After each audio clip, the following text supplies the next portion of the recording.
दुनिया भर के बाजारों में है जबरदस्त मंदी का माहौल। हिंदुस्तान की इकोनॉमी से उम्मीदें काफी है, लेकिन हमारे यहां भी ग्रोथ की रफ्तार धीमी पड़ती दिख रही है। बाजार पस्त हो रहे हैं, एफआईज पैसा निकाल रहे हैं। अब इस बजट पर काफी उम्मीदें हैं, क्योंकि समझा यह जा रहा है कि सरकार को इस बार कुछ न कुछ करके जरूर दिखाना होगा, नाउ और नेवर। यानी कि इस बार कुछ नहीं हुआ तो फिर बाजार के लिए संभलना और ऊपर जाना मुश्किल है, ग्रोथ का लौटना मुश्किल है। क्या है इस खास बजट से बाजार की उम्मीदें, ये जानने की कोशिश करेंगे हमारे एक्सपर्ट्स के दमदार पैनल से। हमारे साथ कार्यक्रम में शामिल हो रहे हैं इनाम होल्डिंग्स के डायरेक्टर मनीष चोखानी, बाजार के जाने माने एक्सपर्ट और वेल्थ क्रिएटर रमेश दमानी जी, और साथ ही सिंगापुर से हमारे जाने माने फंड मैनेजर हेलिस कैपिटल के समीर अरोड़ा भी। आप सबका स्वागत है सीएनबीसी आवाज पर इस खास चर्चा में, जिसमें हम बजट की उम्मीदों पर बात करना चाहते हैं। पहले समीर सर, क्या बाजार इस सरकार को काम करने के लिए कुछ और वक्त देने के मूड में है, या फिर जो कुछ करना है इसी बजट में करना होगा, नाउ और नेवर? आई थिंक काफी टाइम दे दिया है और मार्केट और ग्लोबल मार्केट्स को देखकर लगता है कि अब टाइम कम हो जाएगा। पहले गवर्नमेंट को ज्यादा टाइम इसलिए मिला बिकॉज उनके आने के साथ लक भी उनके फेवर में रही, क्योंकि ऑयल प्राइसेस गिर गई तो प्रेशर उनके ऊपर कम हो गया एंड देयरफॉर उनके स्लो डिसीजन को सबने इग्नोर कर दिया बिकॉज मार्केट्स को बाकी बेनिफिट्स मिल गए। सो उस हिसाब से yes, this budget is quite crucial. Yes, लेकिन इस वक्त जब दुनिया भर में ग्रोथ को लेकर बड़ी चिंताएं हैं, धीमापन दिख रहा है, नेगेटिव इंटरेस्ट रेट्स में बड़े बड़े देश जा रहे हैं, मनीष जी क्या लगता है ये सही मौका है सरकार के पास कि ग्रोथ को फिर से पटरी पर लाने के लिए, बढ़ाने के लिए जो कुछ करना है कर दिखाए? सोनील जी, हर साल बजट के वक्त ऐसा लगता है कि अब नहीं तो कब, और रियलिटी है बजट अकाउंटिंग स्टेटमेंट है। और जैसे आईपीओ का प्रोस्पेक्टस निकलता है, वो प्रोस्पेक्टस निकलता है, साल के अंत में वो प्रोस्पेक्टस का क्या होता है उसका अनुमान कोई नहीं लगाता कि इफेक्ट क्या हुआ। और मैं ये कहूंगा कि ये जो सरकार चेंजेस कर रहे हैं ये ऑफ बजट माने आर्किटेक्चर बदलने की चीज है।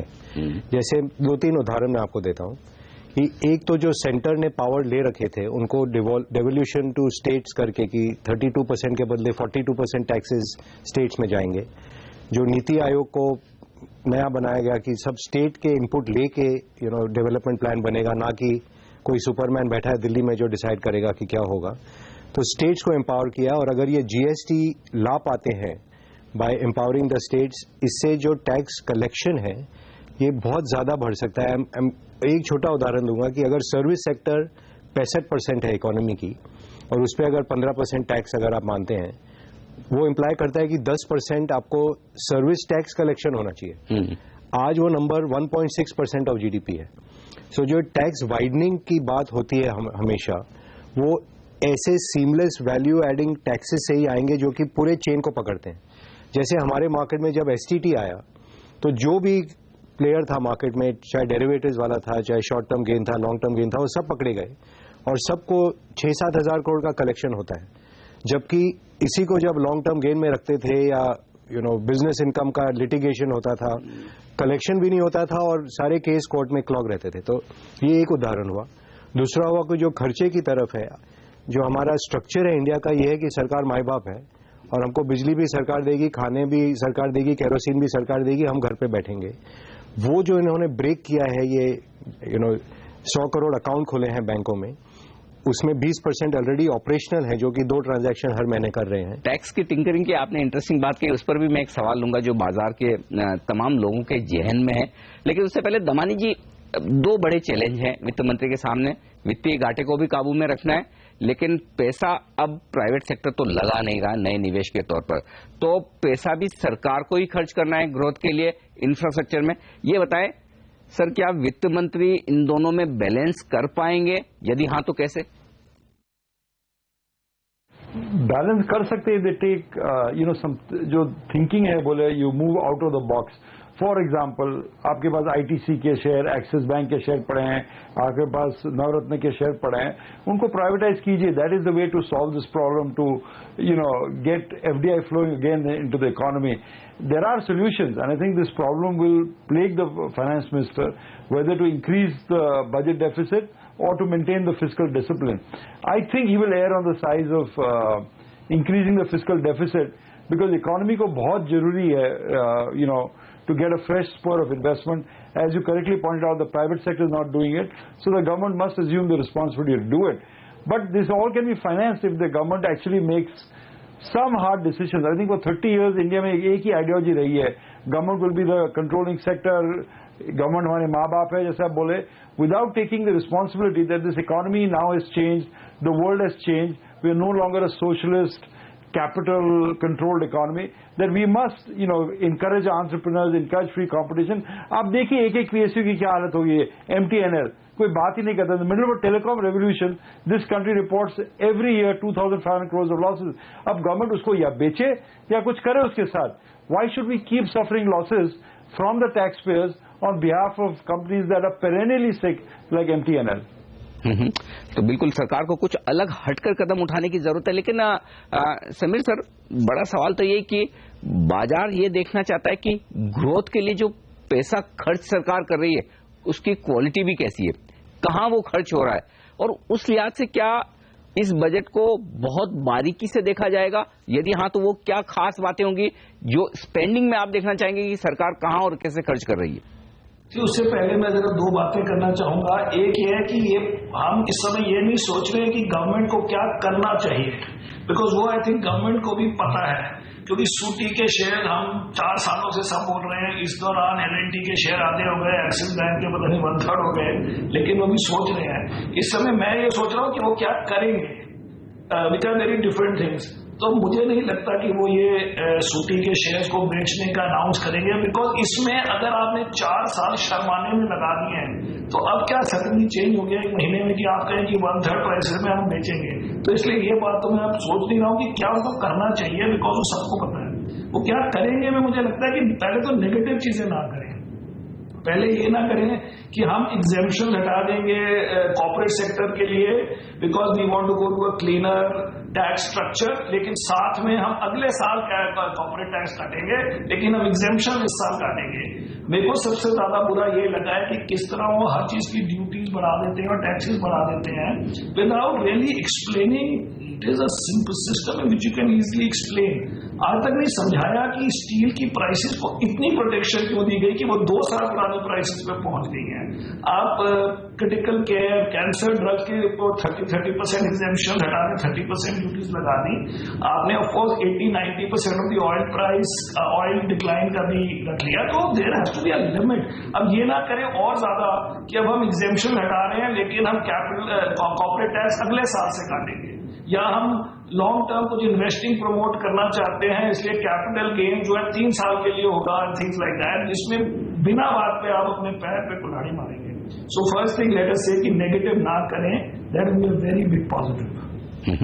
तो नेगेटिव ना करें और ऐसा ना करें कि एक हाथ से दें लेकिन दूसरे हाथ से कहीं ज्यादा ले ले, ये बात कह रहे हैं समीर सर.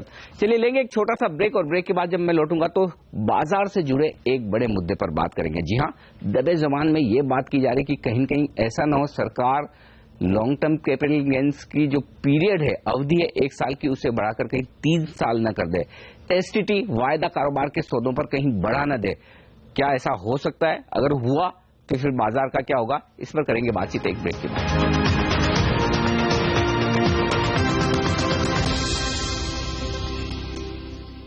बजट पर इस खास चर्चा में एक बार फिर से आप सबका स्वागत है. हमारे साथ है बाजार के जाने माने दिग्गज समीर अरोड़ा, रमेश दमानी जी और साथ ही मनीष चोखानी जी भी. दमानी जी, लोग अब बात कर रहे हैं कि सरकार कहीं न कहीं इस बात पर विचार कर रही है कि जो long term capital gain tax है उसे 1 साल के बजाय 3 साल के बाद एग्जम्प्ट किया जाए, यानी कि 3 साल शेयर रखें तो एग्जम्प्ट किया जाए. दूसरी बात STT को लेकर कि वायदा कारोबार के सौदों पर STT कम लगती है लेकिन वहां भी ज्यादा या बराबर लगनी चाहिए. ये 2 कदम अगर उठा लिए या ऐसा कुछ कर दिया तो बाजार का क्या होगा सर? बाजार में आप जैसे सुना रहे हैं, थोड़ी घबराहट है इस चीज को लेके कि शायद लॉन्ग टर्म कैपिटल गेन्स वापस आ जाएगा या आप बोलते हैं STT बढ़ जाएगा. Let me handle it differently. I think जो market wants is a consistency of policy. If आप गवर्नमेंट में बोलते हैं कि we are going to tax long term capital gains at 10%, that's fine as long as you're consistent policy. ये typical knee jerk reaction जो होती हैं कि ये बढ़ा दो, ये घटा दो, जो 70s 80s बजट्स में होते थे, I think the market won't like that. If the government says that effective April 1, any investment made to enjoy long-term capital exemptions must be held for 3 years, I think market will be fine. But if you go back and retrospectively change and say, पुराने को भी यही तकलीफ हो जाएगी, then that lead to a lot of selling. And I think the STT has been a very efficient tax, creating a lot of money for the government at source compared to उनको long term या short term से जो मिलता था. तो मेरे हिसाब से इसमें ज्यादा टिंकरिंग की जरूरत नहीं है. The government needs to give a clear policy that until the end of this administration this is our basis for taxing long term, short term and STT, and we will try and maintain continuity as far as possible. I think market is looking for continuity more than anything else. Sameer sir, अगर ऐसा हो गया तो क्या FIIs का फिर पूरी तरह से मूड उखड़ जाएगा और क्या फिर बाजार को संभालना मुश्किल होगा? एक्चुअली ये बहुत नेगेटिव होगा, लेकिन एफआईआईज की तरफ से नहीं. बिकॉज देखिए तीन चार मेजर इन्वेस्टर्स होते हैं मार्केट में. एफआईआईज आते हैं टैक्स ट्रीटी कंट्रीज के साथ. तो मुझे नहीं लगता कि इस बजट में वो बोल देंगे कि जी मॉरिशस ट्रीटी हमने स्क्रैप कर दी है और सिंगापुर ट्रीटी स्क्रैप कर दी है, फ्रांस के साथ ट्रीटी स्क्रैप कर दी है. Obviously not. तो देयरफॉर एफआईआई को डायरेक्टली ₹1 का फर्क नहीं पड़ेगा. म्यूचुअल फंड के इन्वेस्टर्स के लिए ये नहीं बोलेंगे कि म्यूचुअल फंड टैक्स देगा, तो खाली नुकसान होगा रिटेल का. पैसा एक नहीं बनेगा, टैक्स ₹1 नहीं कलेक्ट होगा और बिना बात मार्केट 5-10% गिर जाएगी. ₹1 एक्स्ट्रा नहीं मिलेगा. आप 3 साल करें, 1 साल करें, ना किसी का माइंडसेट चेंज होगा, ना किसी की इनकम चेंज होगी, कुछ नहीं चेंज होगा except that the market would be down and it would just show कि we don't know what we are doing. Because आपको क्या लगता है कि इस बजट में कोई कह सकता है कि हमने सिंगापुर ट्रीटी स्क्रैप कर दी है जो भी 4 साल पहले बनी थी, या इसी बजट में आप कह देंगे कि मॉरिशस ट्रीटी स्क्रैप हो गई है? ये सब नहीं होने वाला. सो द पॉइंट इज, अगर आपने कैपिटल गेन्स को चेंज किया तो आपने खाली इंडियन रिटेल को और नुकसान करा दिया, इंडियन हाई नेटवर्क को नुकसान करा दिया. इन रिटर्न फॉर सेइंग कि हम बड़े लॉन्ग टर्म लोग हैं. क्या फायदा इन चीज होगा? इसको करने का मेन मतलब ये नहीं होगा कि टैक्स कितना कलेक्ट होता है, बट इट वुड शो कि market government does not understand markets. So नहीं होना चाहिए, नहीं होगा उसको. चलिए उम्मीद की जाए कि ऐसा कुछ ना हो जिससे कि झटका लगे. लेकिन एक जो भारतीय बाजारों में मनीषर लोगों का इंटरेस्ट लौट रहा था कि चलिए और कहीं पैसा नहीं बन रहा है, इक्विटी में बनाया जाए. लेकिन अब तो ये लग रहा है कि पैसा इक्विटी में भी नहीं बन रहा. जो हालत हो गई है हमारी, अब रिटेल इन्वेस्टर सीरियसली ये सोचने लगे कि क्या वाकई में हम पैसा डाल रहे हैं, हम समझदार हैं, या एफआईज बेचकर निकल रहे हैं वो ज्यादा समझदार हैं. तो ऐसे में हमारे इन्वेस्टर्स का भरोसा रहे बाजार पर, उनकी तरफ से और पैसा है. Rajiv Gandhi equity saving scheme तो फ्लॉप हो गई. क्या कुछ नई स्कीम लाने की जरूरत है सरकार को, या फिर इक्विटी मार्केट में पैसा लगाने के लिए कुछ नए इंसेंटिव टैक्स बेनिफिट दिए जाएं? अनिल जी, ये एग्जैक्टली जो ओरिजिनल थिंकिंग है कि क्या इंसेंटिव से लोग काम करते हैं या प्रॉफिट अपॉर्चुनिटी से काम करते हैं. आई थिंक अगर बिजनेसमैन को क्लियर हो कि इस देश में हम बिजनेस करके स्टेबल टैक्स पॉलिसी में हम पूरे मार्केट का फायदा लेके इज्जत की जिंदगी बिता सकते हैं, ना कि कोई भी इंस्पेक्टर आके मुझे डरा दे या कोई रेट्रोस्पेक्टिव टैक्स लग जाए. तो जो ईज ऑफ डूइंग बिजनेस है वो इम्प्रूवमेंट दिखना चाहिए बिजनेस कम्युनिटी को. अगर उन्हें ये दिखेगा तो इन्वेस्टर तो आएंगे ही. क्योंकि पिछले साल का भी मैं एग्जांपल दूं कि $20 बिलियन प्राइवेट इक्विटी इंडस्ट्री ने डाला. क्योंकि जो एफआईआई है उनके फ्लोज आते हैं रिटेल इन्वेस्टर से या ईटीएफ से, या जैसे पिछले साल सॉवरेन फंड थे. अब उनके स्थिति में अगर कोई परिवर्तन हुई है तो वो विड्रॉ करेंगे. और जैसे हम दूसरे मार्केट की ओर जब देखें, जब जैसे बिग बाजार में या फ्लिपकार्ट में या अमेजॉन में सेल होता है तो जो बायर है वो बहुत खुश होता है कि आज सेल लगा है, जल्दी जाके खरीदते हैं. अपना ही ऐसा एक बाजार है कि जब सेल लगता है तो हम डर जाते हैं कि अरे इतने सस्ते में क्यों दे रहा है, जरूर माल में कुछ खोट है. बिल्कुल. तो अगर कंपनियां अच्छी हैं और उनके प्रोस्पेक्ट अच्छे हैं तो ये तो बेस्ट टाइम है. फॉरेनर बेच रहे हैं, हमें लूट लेना चाहिए उन्हें. चलिए, तो उम्मीद की जाए कि सरकार कुछ ऐसा करेगी जिससे कि रिटेल इन्वेस्टर्स बाजार में और ज्यादा इंटरेस्टेड हों. एक ब्रेक लूंगा, लेकिन ब्रेक के बाद मेरा रैपिड फायर राउंड शुरू होने वाला है. मैं हमारे एक्सपर्ट से पूछूंगा, पहला, बजट में फिस्कल डेफिसिट का आंकड़ा वो क्या देखना चाहते हैं, क्योंकि उस आंकड़े पर बड़ी नजर होती है. दूसरा, ऐसा क्या एक सरकार बजट में ऐलान करे जिससे ये लगे कि बड़ा super duper first class budget आया है, या फिर कोई ऐसा एक ब्लंडर कर दे सरकार जिससे लगे कि सब कुछ खत्म हो गया है. इन पर मैं रैपिड फायर करूंगा एक छोटे से ब्रेक के बाद.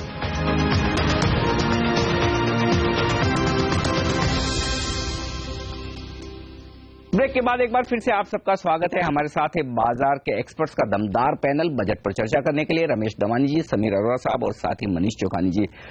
दमानी जी, फिस्कल डेफिसिट का आंकड़ा क्या आप देखेंगे तो कहेंगे कि मैं कंफर्टेबल हूं? I think it will go up. My sense is 4.2 to 4.3.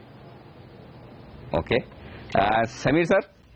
नहीं, वो बहुत ज्यादा मेरे ख्याल से होगा, क्योंकि अभी उनका पुराने प्लान के हिसाब से 3.5 होना था 3.9 से, और वो 3.9 से कहें कि 3.75 कि हम पूरा नहीं जा रहे हैं। I think that would please all the side. लेकिन 4.2 में मुझे लगता है कि लोग कहेंगे कि उन्होंने बिल्कुल ही प्रॉफिटिंग सी कर दी है। शायद दमानी साहब, मुझे लगता है कि वो आप जो 7th पे कमीशन के खर्चे को जोड़कर उस हिसाब से बोले।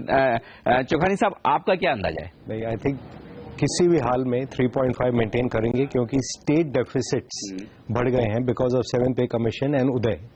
और जब बॉन्ड मार्केट और करेंसी मार्केट देखते हैं तो वो कॉम्पोजिट डेफिसिट देखते हैं। तो सेंटर के पास कोई स्कोप नहीं, क्योंकि ऑयल का सारा, जैसे समीर ने कहा, पूरा बेनिफिट ऑयल प्राइस के इंक्रीज का उन्होंने अपने पास रख लिया है। तो I don't think they have scope to increase, यानी कि 3.5% के आसपास मोटा मोटी रखना चाहिए। वो ऐसे स्पिन करेंगे कि जो बैंक्स को वो रिकैपिटलाइज कर रहे हैं वो उसको शो करेंगे कि ये तो वन ऑफ है, ये वन टाइम है, I can agree with that चीज है, और उसके 20-25 बेसिस पॉइंट अलग कर देंगे। So 350 plus 20-25 basis point. That's right, perfect, presentationally that is correct, right. ये बताएं समीर सर कि बजट में क्या ऐसा बिगेस्ट पॉजिटिव सरप्राइज हो सकता है? बिगेस्ट सरप्राइज पता नहीं, बट मुझे लगता है कि जब उनका अपना प्लान है housing for all and other things है, वो सब चीजें टॉप डाउन नहीं हो सकती। इसमें आपको डोमेस्टिक इंडिविजुअल को इंकरेज करना पड़ेगा। तो इसमें इट इज वेरी डेमोक्रेटिक। अगर आप बहुत बढ़ा दें किसी टैक्स इंसेंटिव मिलेगा, अगर आप हाउसिंग ले, हाउसिंग लोन ले, उसका इंटरेस्ट ले, और ऐसे बहुत सारी चीजें हो सकती है। वेयर बॉटम अप, वेयर लोग अपने आप अपना काम करें। ये टॉप डाउन से कि इस इंडस्ट्री को हेल्प करें, इसको हर्ट करें, स्टार्टअप को हेल्प करें, स्टार्टअप को हर्ट करें, ऐसे डायरेक्ट नहीं हो सकता। हम वेंचर फंड बना लेंगे, हम ये बना लेंगे, देन पीपल फील कंफ्यूज कि वो इन्वेस्ट कौन करेगा, फंड मैनेजर कौन होगा। तो बेस्ट है कि आप इंडिविजुअल्स को इंसेंटिव दें ऐसी चीजों के लिए। And the easiest one which is most needed, आप हाउसिंग को इनकरेज करने के लिए दीजिए ना टैक्स इंसेंटिव। वो एनीवे टैक्स का लगता है कि आपने सैक्रिफाइस कर दिया, बट उससे एम्प्लॉयमेंट होती है, जनरेशन होती है, आगे कंपनियों को फायदा होता है, but it is more bottom up. तो बॉटम अप जो भी चीजें कर सकते हैं करें। टॉप डाउन में हमने इतने एलोकेट कर दिए, हमने स्टार्टअप वेंचर में दे दिए, उसकी कोई मुझे लगता है कि एक रुपये की वैल्यू नहीं है। दमानी जी, बड़ा सरप्राइज कहां से आ सकता है सर?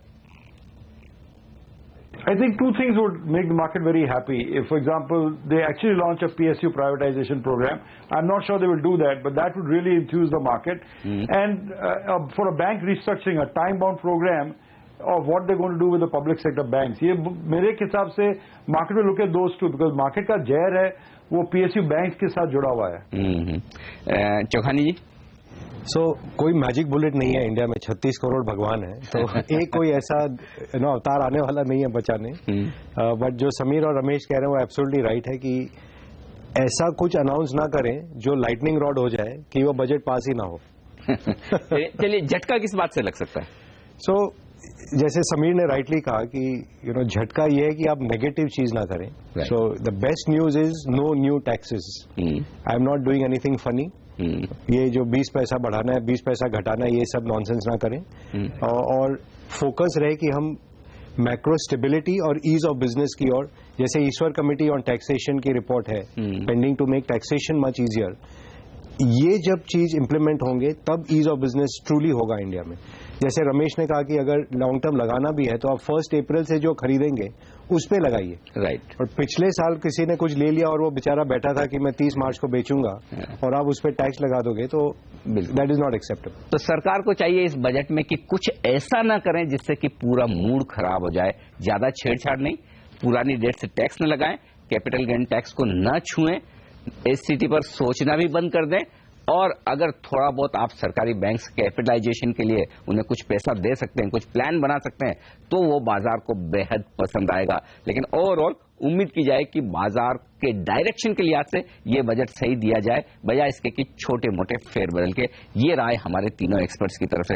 रमेश दमानी जी, मनीष चौखानी जी और समीर अरोड़ा सर, आप सबका बहुत बहुत शुक्रिया सीएनबीसी आवाज के साथ जुड़कर बजट की इस खास चर्चा में अपनी राय हमारे साथ देने के लिए, शेयर करने के लिए। और इस खास शो में मुझे दीजिए इजाजत, बने रहिए हमारे साथ सीएनबीसी आवाज पर। नमस्कार।